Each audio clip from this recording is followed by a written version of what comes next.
এই 12ই সেপ্টেম্বর 2025-এ দেখুন আমাদের উদ্বোধন হলো আজকে মুর্শিদাবাদ জেলার সাগরদিঘি থানায় এলাকায় এই মেশিনটা 6 কড়াই সিস্টেম।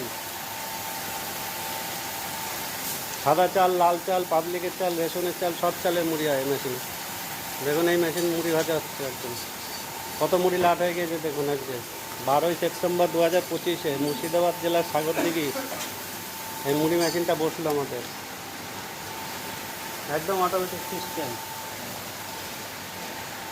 6 কড়াইয়ে চাল তৈরি হবে এবং রোস্টারে মুড়ি ভাজা হবে।